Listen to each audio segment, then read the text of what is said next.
The first speaker, Ms. Akiko Doi, is currently the manager under the International Cooperation Division of Global Environmental Center. She joined GEC in Osaka, Japan in 2001 and has then been involved with several joint projects on integrated solid waste management for Penang since 2009 in collaboration with the United Nations Environmental Program and Kawasaki City, Japan.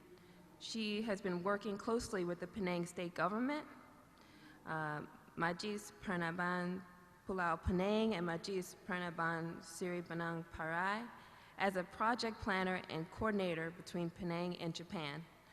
Among the projects that she is involved in Penang are namely Ecotown Project, Climate and Clean Air Coalition to reduce short-lived climate pollutants, and Waste to Energy Project for realizing a low-carbon city in Penang, which focused on the development of Penang's integrated solid waste management in order to achieve the vision of cleaner, greener Penang.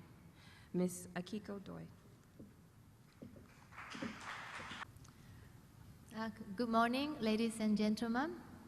My name is Akiko Doi from GEC, Global Environmental Center Foundation, Osaka.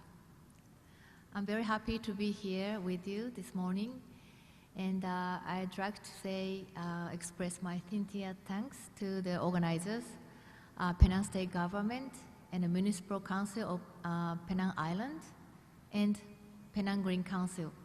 Thank you very much for inviting me to this event.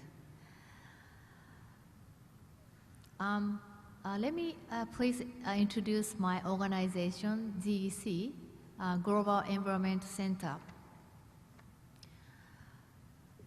GEC was established in 1992 in Osaka to support UNEP ITC, which is United Nations Environmental Program, International Environmental Technology Center, Osaka office. So we have, JEC has two offices. One is in Osaka, headquarters, and one is in Tokyo. And total staff number is 36. Since this JEC's establishment, we've been implementing various international cooperation projects on the environment, including UNEP supporting project and climate change mitigation and technology transferring and capacity building and training, awareness raising, and so on. And also we are carrying out a collaboration project with Penang State Government.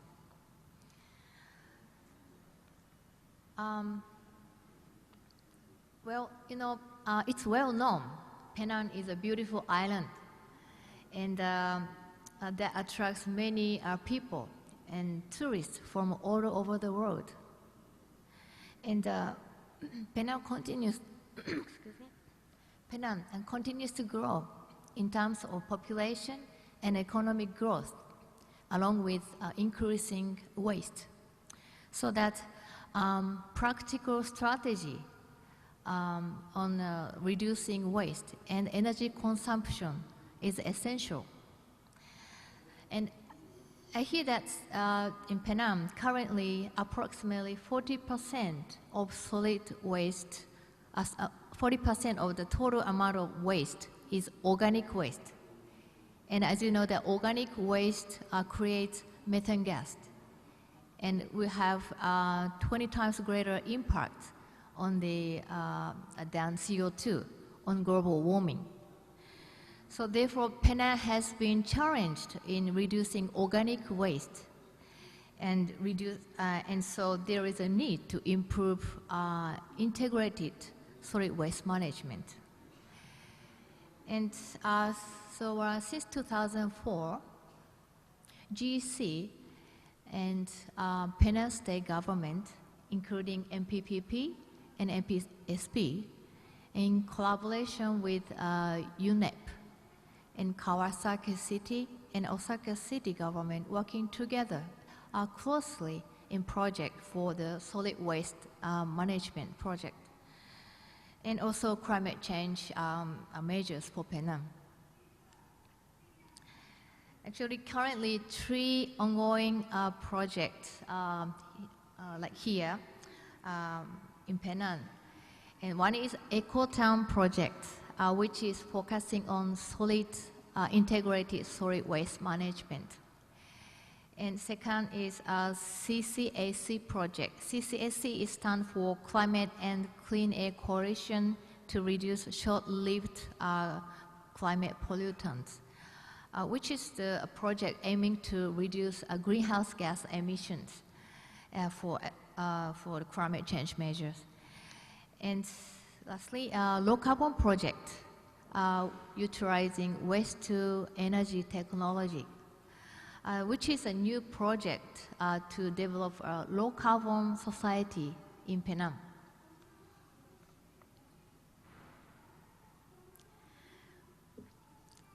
These are photos of a collaboration project with Penang.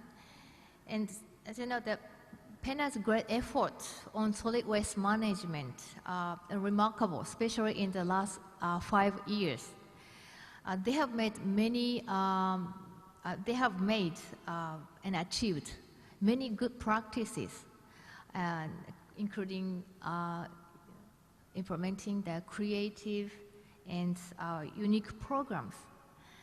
And through this project, now Penang has been recognized as by many countries and cities in Asian regions, as well as Japan, as a leading green cities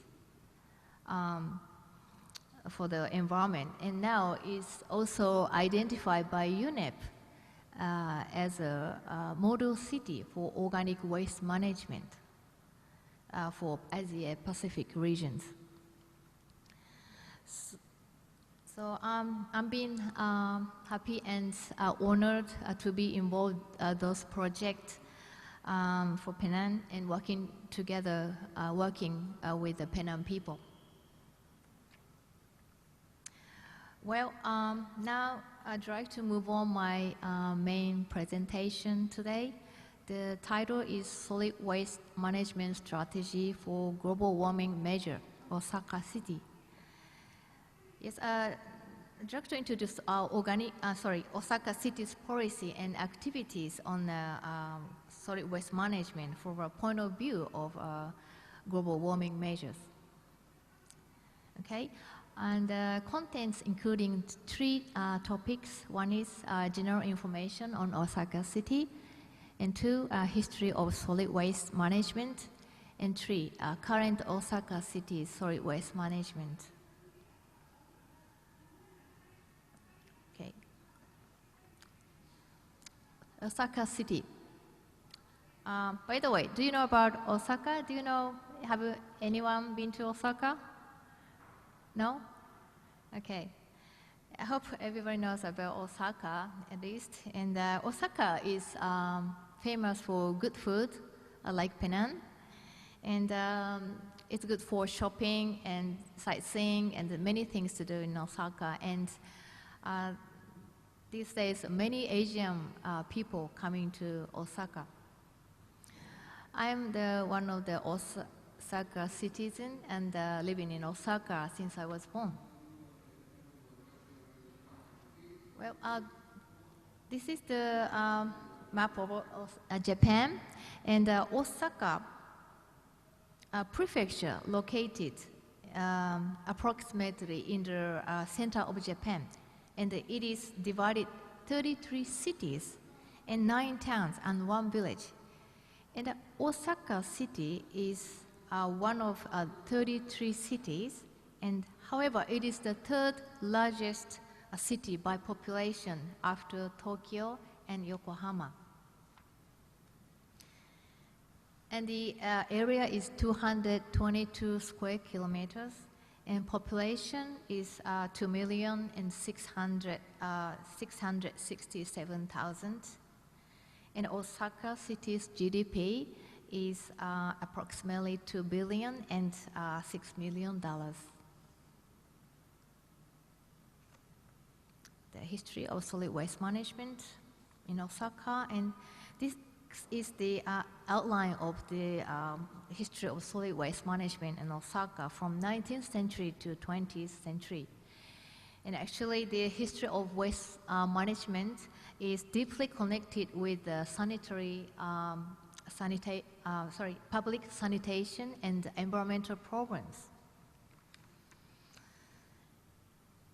Because in the 19th century, a great cholera epidemic has broken out in Japan.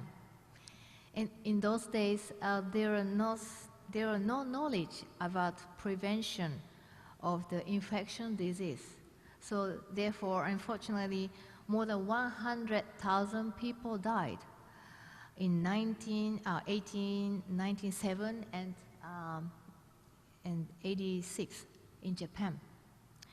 And 8,000 people died in Osaka because of contaminated water from river and ocean and an unsanitary conditioned dump site. So to cope with this serious situation, the Japanese government set up the first waste cleansing law in 1900.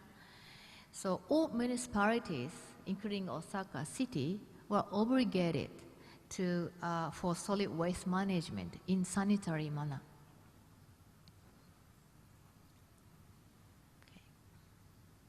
This is old photos in 1930 to 40. You can see that each household has a dustbin in front of their house, and the waste was collected by a carrier. And this is a history of the waste incineration plant in Osaka. The city adopted incineration system, solid waste treatment for the best option, considering the volume of waste and due to population increase and economic growth. So the left hand is the first incineration plant in 1930. And then that was the manual operation. The mechanical operation incineration plant was built in 1963. And waste power generation incineration plant was constructed in 1965. Okay. These are the land few photos around 1940 to 60. And Osaka has very limited land area for waste disposal. So therefore, more than 200 landfills were created by reclaiming ponds and marshes because of rapid population growth. However, there were many claims and about poor dumping practice. So lawsuit case and compensation were often happened in those days. Okay, the next era, 1960s to 80s, Japan, including Osaka, entered a high economic growth period. And citizen income also increased, and their lifestyles were greatly improved and changed. But on the other hand, as a result, Osaka experienced serious environmental problems because of mass production and mass consumption and mass proposal. So Osaka City suffered from high volume of waste generation and the lack of landfill capacity, and increasing illegal waste dumping, and also environmental pollution. So therefore, Japanese government set up another law that is encouraged the local governments in urban area to construct incinerator, aiming to both stabilize waste in a sanitary manner and reduce the waste volume. So that's the background of history of solid waste management in Osaka. Okay, here's now current Osaka city's solid waste management. Okay. Yes, to cope with global warming mitigation, Osaka City has created action plan to reduce greenhouse gas emissions. And the objectives are set in the plan, and the midterm objective is set to reduce 25% greenhouse gas emission by 2020, sorry. And the long-term objective is to set to reduce 80% by 2050. So, and at present, I hear that they estimate that 20% will be almost achieved in 1916, so which is 4 years earlier than targeted year 2020. So the priority items are for the action plans specified in the areas like energy and waste reduction and resource recovery and automobile and green procurement and tree planting and so on. Okay, this is the Osaka City's basic environmental plan. That is a 10 years plan from 2011 to 2020. And it's including 3 core pillars. As you see here, creation of a low carbon society and formation of a recycling oriented society and ensuring a comfortable urban environment. And the various strategies are including for global warming are set to achieve the goals for each pillar.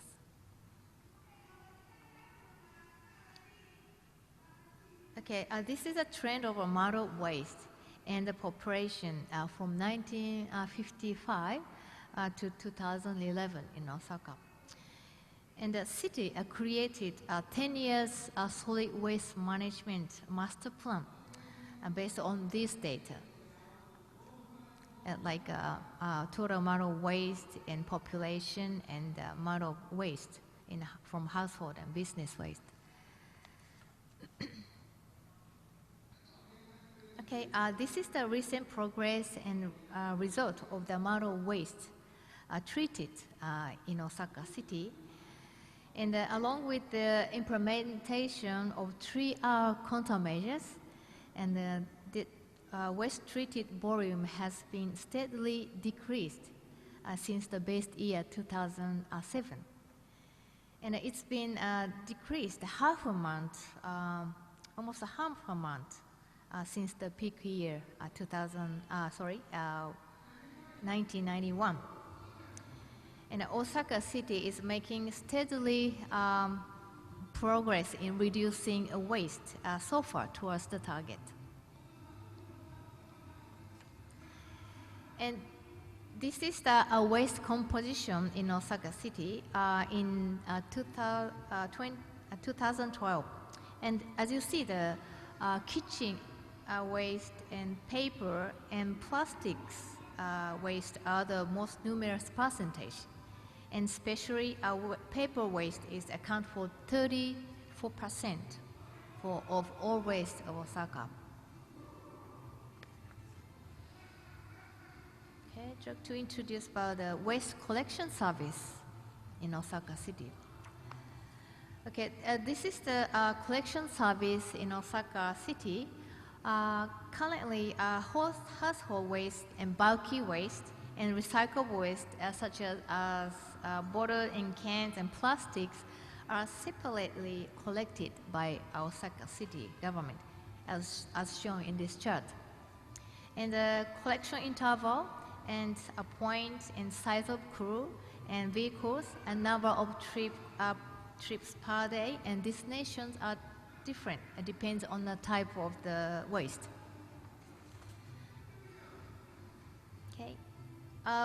There are various types of collection vehicles and depend on the size of the waste. Okay. And this is the photo of household waste collection service. They are collecting household waste from house to house and using a small compactor truck with a driver and 2 collectors. Okay. This photo shows the collection of recyclable waste such as can and bottle and plastics. And the residents are instructed to use a transparent plastic bag. Do you know why? So that collectors can see if any other items are mixed in the bag. And if waste is not properly separated, and if domestic waste contains recyclable items, then it will not be collected and left behind with a note.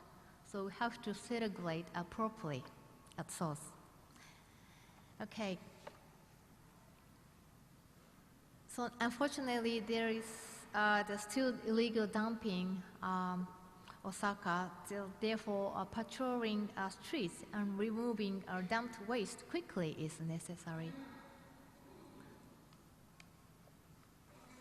Okay, intermediate treatments. Okay, here is the current intermediate treatment systems in Osaka. And the combustible waste is carried to an incineration plant and incinerated. And that has a power generation system, and the boiler the boiler heat generated from the burning waste is recovered as electric power and used for the plant operation.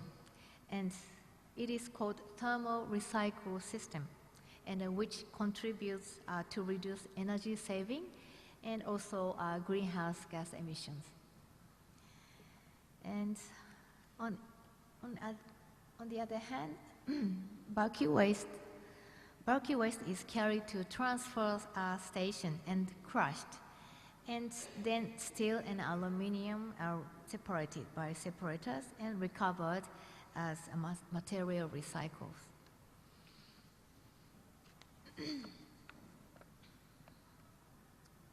Yes. And in order to ensure further waste reduction, Osaka City is promoting 3R activities. And one of the main countermeasures for the 3R is waste separation at source. So residents and business are requested to separate separate waste at source. And the separable waste are classified into 5 categories as shown here, and where ordinary waste and PET can bottles and plastics, and plastic containers and packaging, and paper and clothing, and bulky waste are collected on different days. So we have to remember the collection day for each item. So, for example, in my area where I live, Monday, Wednesday is for ordinary waste, like a kitchen waste. And Tuesday is for the plastic day. And Friday is for the can and bottle day. And every second, fourth Monday is for I used paper and clothing day. So have to remember all those dates for collection the waste. And it's not easy because we have to prepare each dustbin for kitchen waste, for paper, plastics, and can and bottles, and then we have to secure the space for each dustbin. So it's not easy to manage waste in a house, but have to do that because otherwise waste won't be collected. So we have to cooperate with it, got to do it. It's very hard for the first time, maybe for first a couple months, but I get used to it and became like a routine job. Okay, yes, for bulky waste, by the way, there will be a charge for the collection. So we have to call the bulky collection center. So they will collect the bulky waste. Okay, for another trial activities, here's a photo. This is a recycling facility. And the collected recycled PET and can and bottles are properly sorted by hand. Another photo is a recycling plaza and used or broken bikes, and the furniture are fixed and sold here. Okay, for the 3R promotion countermeasures and awareness raising, and Osaka City has been created Zero Waste Action Plan. This is for introducing citizen concrete action menus in practicing 3Rs, encouraging what they can do in their daily life. So, for example, for shopping, they recommend to bring their own your bag, or refuse excessive packaging and select reusable item and so on. And this is the leaflet of Zero Waste Action Plan, and it is distributed all household in Osaka City.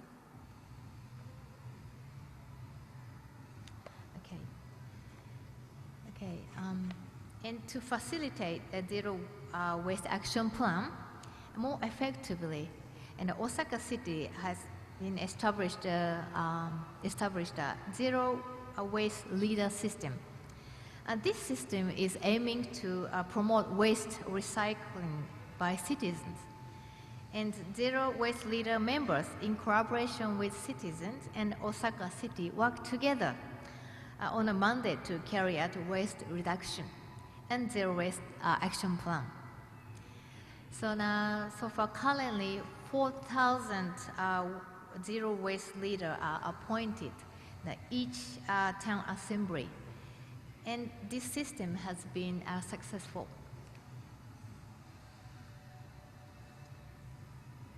Okay, this is a diagram of the collaboration of Osaka City and citizens and Zero Waste Leaders. And Zero Waste Leader has an important role to promote awareness raising, and they educate citizens and asking their cooperation on waste reduction and recycling through meetings and recycling events.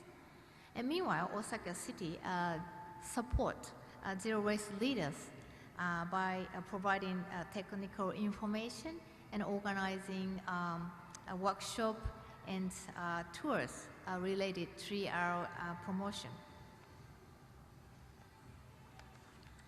Okay, the final disposal. Okay,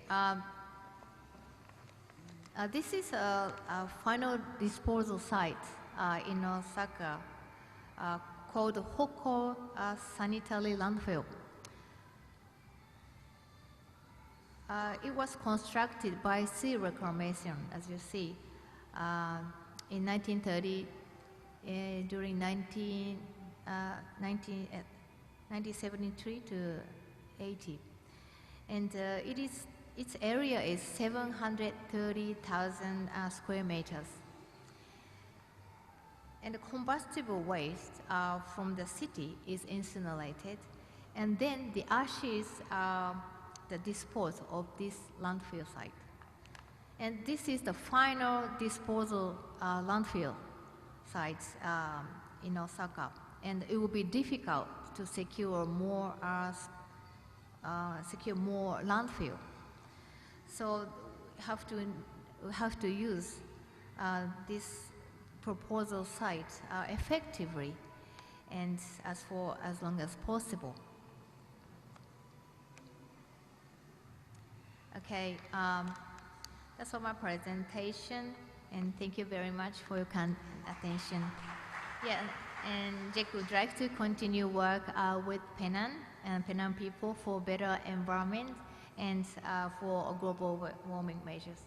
Thank you very much.